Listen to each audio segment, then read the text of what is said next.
जो भी वहां हुआ है वो गलत है और नहीं होना चाहिए था। और अपने ईश्वर से सबको प्यार है।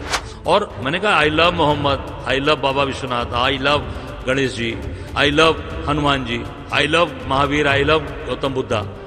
सबको प्यार है, जीसस क्राइस्ट से प्यार है। और अगर आपको मालूम है कि यहाँ विवाद हो सकता है, आपके पास इनपुट होना, आपकी आईबी है, आपकी एलआईओ है, सारी इतने सिस्टम बना रखा है आपने, किस लिए बना रखा है? तत्काल उसको स्थगित किया जाए। जिन अधिकारियों उनके खिलाफ इस तरीके की कार्रवाई की है, दंडात्मक कार्रवाई की है, उसको खिलाफ कार्रवाई की जाए। कोई डेलीगेशन जा रहा है आपकी तरफ? जी, कल इमरान मसूद जी, हमारे सांसद सहारनपुर के नेतृत्व में डेलीगेशन वहां जा रहा है। तो योगी सरकार लगातार कह रही है, योगी जी लगातार कह रहे हैं कि किसकी सरकार है ये, तौकीर रजा को पता होना चाहिए था, तौकीर रजा सड़क में उतरने की बात किए थे, पूरे प्रदेश का माहौल खराब करने की बात किए थे। ये बातें जो देखिए, ये पूरा सरकार का प्रायोजित मामला है। योगी जी के द्वारा मैं समझता हूं कि पूरी चीजें ये सामने आ रही हैं सरकार के द्वारा, योगी सरकार के द्वारा। और जो भी वहां हुआ है वो गलत है और नहीं होना चाहिए था। और अपने ईश्वर से सबको प्यार है। कोई भी धर्म जात के लोग जो अपने भगवान से प्यार नहीं करते, इसका मतलब वो समाज से प्यार नहीं करते, देश से प्यार नहीं करते। ईश्वर से प्यार है तो लोगों से प्यार है, समाज से प्यार है, और वो देशभक्त है, राष्ट्रभक्त है। आई लव मोहम्मद किस नजरिए से देखते हैं आप? जो बिल्कुल, वो उसको मैं बहुत ही अच्छे नजर से देख रहा हूं। और मैंने कहा I love Mohammed, I love Baba Vishwanath, I love Ganesh ji, I love Hanuman ji, I love Mahavir, I love Gautam Buddha. सबको प्यार है, जीसस क्राइस्ट से प्यार है, सबको प्यार है। जो अपने धर्म के लोग हैं सबको प्यार करते हैं, उसमें कहीं भी कोई गलत नहीं है। लेकिन आई लव मोहम्मद की रैली में आपने सुना होगा कि सरपंच से जुदा का भी नारा लगा।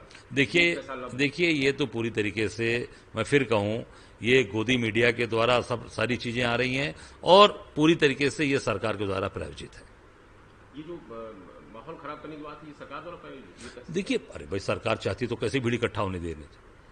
आपने हमको हाउस अरेस्ट करा लिया, सबको नजरबंद करा ले रहे हैं, घर बंद करा, इतनी ताकत आपके पास। और अगर आपको मालूम है कि यहां विवाद हो सकता है, आपके पास इनपुट होना, आपकी आईबी है, आपकी एलआईओ है, सारी इतने सिस्टम बना रखा है आपने, किस लिए बना रखा है? इसका मतलब सब फेल है। सरकार पूरी तरीके से इसमें फेल हो चुकी है, या जानबूझ के आप करा रहे हैं। ये दो ही चीज हो सकता है, या गवर्नमेंट की फेलियर हो या सरकार जान के करा रही हो। दोनों चीज में सरकार पूरी तरीके से बैकफुट पे होनी चाहिए सरकार को, और पूरी तरीके से सरकार जो इसको अपनी गलती माननी चाहिए। प्रदेश का माहौल खराब करने की कोशिश की गई, ऐसा लगता है? देखिए, सरकार को इस पर कड़ी कार्रवाई करनी चाहिए। आपको अगर कहीं पता लगता है कि कहीं भी आपको लगता है कोई चीजें गलत हो रही हैं, आप तत्काल उसको रोकिए। आप क्यों होने देना चाहते हैं? इसका मतलब कि आपके मन में कालापन है, आप उसका राजनीतिक फायदा उठाने के लिए उसको आप प्रोपेगेंडा करना चाहते हो।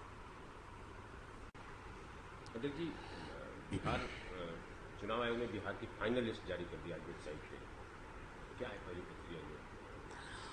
देखिए, अगर फाइनल लिस्ट उन्होंने जारी की है, मैंने देखा नहीं है, मैं देख के कुछ कह पाऊंगा।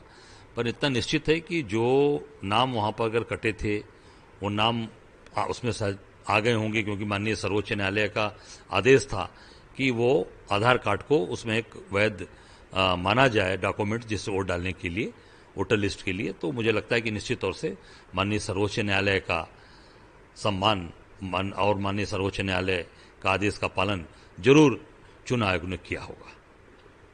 लिस्ट जारी कर दिया, क्या अभी भी मुद्दा ये रहेगा आगे, वोट चोरी वाला जो मुद्दा? नहीं, वोट चोरी तो देखिए चल ही रही है। वोट चोरी तो पूरे देश में हुई है, केवल बिहार की तो है नहीं। चीजें वहां से उठी हैं, पर वो पूरे देश में है, बनारस के अंदर है। अब तमाम ऐसी सीटें हैं पूरे देश के अंदर की जहां पर इस तरीके के निश्चित तौर से वोट चोरी का मुद्दा है, और मुद्दा है, बहुत मजबूती के साथ इन लोगों ने चोरी किया है, और उसे पूरी तरीके से मिलकर लोगों ने किया है। विशेष रूप से मैं काशी की बात करूंगा। बहुत सी चीजें जानकारी में आ रही हैं हम लोगों को, और वो बहुत, मैं समझता हूं कि वो आदरणीय हमारे नेता राहुल जी इसके बारे में सारी चीजों को जरूर देश की जनता को बताने का कार्य करेंगे, जैसा हम सब लोग, निश्चित तौर से हम सब लोग, जैसा हम लोग का प्रयास है। नहीं, बिहार चुनाव में ये मुद्दा रहेगा। अब तो लगता है फाइनल लिस्ट जारी हो गई, तो अब तो नहीं, अगर बिहार के अंदर अगर सारी चीजें जिस तरीके से माननीय सर्वोच्च न्यायालय ने आदेश किया था, अगर वो सारी चीजें आएंगी तो मैं बिना देख कर तभी कुछ कह पाऊंगा। पद्मश्री का वो मकान गिरा दिया गया चौड़ीकरण के तहत, उनकी पत्नी ने शायद स्वीकार किया है कि मुआवजा मिल चुका था और हमसे परमिशन लेकर लेके आया गया। देखिए, मेरी जानकारी में जो बातें आई हैं, जो वीडियोस मैंने देखे उनके परिवार के, उसमें साफ है कि वो समय मांग रहे थे।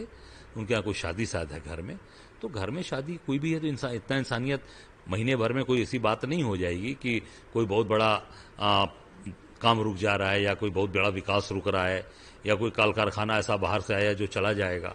1 महीने बाद भी वो सड़क बन सकती थी, 1 महीने बाद भी वो घर तोड़ा जा सकता था। अगर मुआवजा लिया होगा तो भी इंसानियत, मानवता है ना, मानवता के नाते जरूर समय देना चाहिए। क्योंकि जिस व्यक्ति ने इस देश का नाम रोशन किया, ओलंपिक में मेडल लेकर, गोल्ड मेडल लेकर आई इंडिया, और निश्चित तौर से एक साधारण परिवार का व्यक्ति जो एक पद्मश्री के द्वारा सम्मानित हुआ, उनके परिवार की बात सुननी चाहिए थी और निश्चित तौर से उनको समय देना चाहिए था। हमसे जुड़े रहने के लिए हमारे YouTube चैनल को सब्सक्राइब करें और नई वीडियो की नोटिफिकेशन के लिए बेल आइकॉन को दबाएं। अगर आप ये वीडियो Facebook पर देख रहे हैं तो लाइक जरूर करें और ज्यादा से ज्यादा शेयर करें। धन्यवाद।